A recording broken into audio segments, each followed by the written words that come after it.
Hello, hi, and welcome. I'm Court. This is Reading with Court, and we are going to be talking about the 5 best books that I have read in 2025, with some honorable mentions at the end because picking my favorites felt like picking my favorite child. And even though we're not supposed to do that, jumping in, book number 1 is The Favorites by Lane Fargo, which I read in March. I don't want to call this a romance, even though that's what it was marketed as, but I'm going to call it a contemporary fiction for the sake of this video and all of my stats, honestly. But this book is a Wuthering Heights retelling, and it tells the story of Kat and Heath, who are ice dancers, and it explores their journey from childhood sweethearts to champion ice dancers and everything that occurred in between. It was such a good time. It was such a quick read. I read the whole thing in a day. I think I just sat here and was flip, flip, flip. And obviously every book in this video is 5 stars, but 5 stars for the favorites. The next book is actually a duology, so I'm cheating a little bit. But that is Feathers So Vicious and Shadows So Cruel by Liv Zander. This is the Court of Ravens duology. And I read Feathers So Vicious in March, and I read Shadows So Cruel technically in April, but I started at the end of March. So this is the Court of Ravens duology, and it is a dark fantasy romance. And when I say dark, I absolutely mean dark. So please, if you are going to pick this book up, please make sure to read the trigger warnings or check with someone who has read it, because there's a lot of stuff that could definitely be triggering if you are triggered by things. I know there's sexual assault, there's a lot of consent stuff. It's just make sure that you are looking into it before you read it.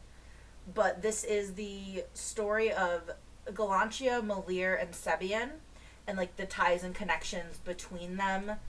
And their relationships are, in my opinion, very well written, and you learn a lot about all 3 characters. You learn about how they coexist together. And the building of the world itself is phenomenal, in my opinion. I feel like you learn a lot about the world that these characters live in within the 2 books that you have. And this is, not the biggest point in the world, but it is important. The smut is really well written, in my opinion. They call it what it is, and they're not trying to, use flowery language to disguise the fact that we're talking about sex. And as an adult, I really appreciate that. I don't need flowery prose in my smut scenes. I get it works for some people, and it works sometimes for me. But it was really refreshing in this duology to see that. And I know other people have agreed with me on that point as well.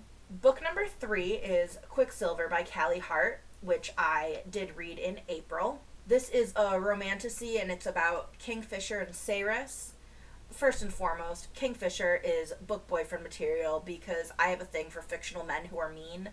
I always joke with my friends when I play Stardew Valley that I want to pick Shane or Haley because I like the ones who bully me. But Saris is capital S special and has powers that are thought to be unheard of, and she goes to the Fae world, which I'm not going to try to pronounce because I can't, to help protect Kingfisher's people. If I give a lot more than that, I'm going to be spoiling the entire book, and then you might as well not even read it, and you really should read this book. Because again, I devoured it. It took me a little while to get started, and I will fully admit that, but once I got to chapter 5, 6, 7, I did not want to put it down. When I finished, I was sitting there wait, I'm done? I have nothing left to read. What am I supposed to do now? So, very good book. And the sequel comes out in November. So this is a good little plug that if you have not read Quicksilver yet, you probably should. Because as someone who was late reading it, it was definitely worth it when I did. So you can read Quicksilver now, and then in November, when Brimstone comes out, you're ready to go. The next book I would like to talk about is Sunrise on the Reaping by Suzanne Collins, which I read in May. It's Haymitch's story. We're learning about the second quarter Quell, Haymitch's backstory, his family, his friends, how he connects in the world, how he got into the games, because I know I went into this book expecting not necessarily a copy and paste, but I just expected it to be another, we have a boy and a girl, and the twist is there's two. But when you read this book, if you haven't already,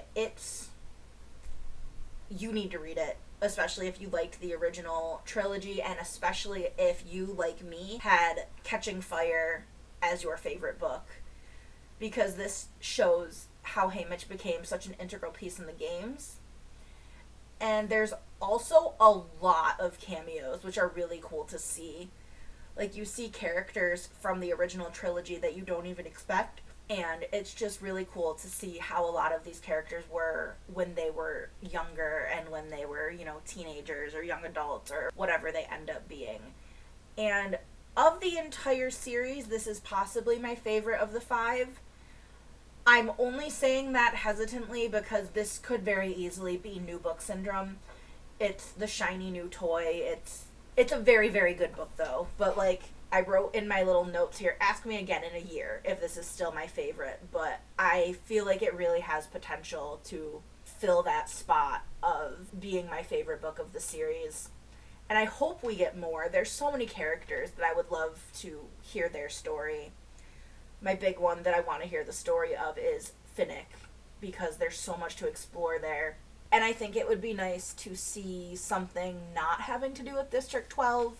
Not that there's anything wrong with District 12. I think we've gotten great stories out of there. But there's 12 other districts and so many other characters. And I know Finnick has been quite the popular request. And I will add my name to that list in a heartbeat. Now, book number 5 on my list is a very recent read, as in I finished it yesterday, right around midnight. And that is The Games Gods Play by Abigail Owen, which obviously I read in June. So this is the first book in the Crucible trilogy, and the next book comes out in September, I believe. I know it comes out sometime in fall. So in this story, Greek gods are real and heavily involved in the mortal world. There is a competition that occurs called the Crucible, and in this competition, the Olympians compete to see who will be the next king or queen of the gods in response to a war that happened between them all years ago. But the thing is, the Olympians are competing against each other, but not with their own bodies.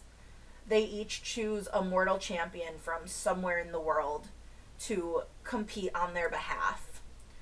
So our story revolves around Lyra, who is chosen to be the champion of Hades.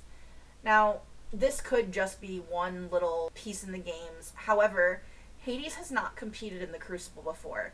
It's always been said he has his own kingdom. He doesn't need to be the king of the gods as well. So it's really exciting to see how both Lyra and Hades fit into this world and how they make themselves part of these games that are not built for them. But I devoured this book in 2 days. I could not put it down. Whenever I wasn't reading it, I was thinking about reading it, and that's absolutely a sign of a good book. So I highly recommend this. Another one that you should definitely read before the sequel comes out. Do yourself a favor and pick it up for sure. Now we are going to jump into my honorable mentions. These are other books that I read this year and rated 5 stars, but they aren't in my top 5 stars, so to say. The first 2 are Throne of Glass and Crown of Midnight by Sarah J. Maas. I am reading this series for the first time, so I'm having a great time with it. The next is Priest by Sierra Simone. Another fantastic time. Next is The Love Hypothesis by Allie Hazelwood, which my first Allie Hazelwood ever. The next ones are The Graham Effect and The Dixon Rule by Elle Kennedy. For those of you who know me, you know I am obsessed with Elle Kennedy and will recommend this universe to everyone. And so the fact that 2 of the 3 books I read by her this year were 5 stars should not be shocking to anyone. Next is Lost and Lassoed by Lila Sage, the 3rd book in the Rebel Blue Ranch series. And the final honorable mention is Cleat Cute by Meryl Wilsner. Now, all of these books are holding a very special place in my heart, and I definitely think that you should check them out and get your own opinions on them, and feel free to share them with me if you do read them, or if you have read them. Tell me which of these was your favorite or what your favorite thing was, because I would love to have some discussions in the comments about this. But if you're not feeling chatty, you can leave me a sun emoji for Sunrise on the Reaping, or whatever emoji you want, really. I just feel like it's standard to pick one. But please feel free to, like, subscribe, whatever you want to do. And I hope you're having a wonderful morning, afternoon, or evening, wherever you are in the world, and I will see you next time.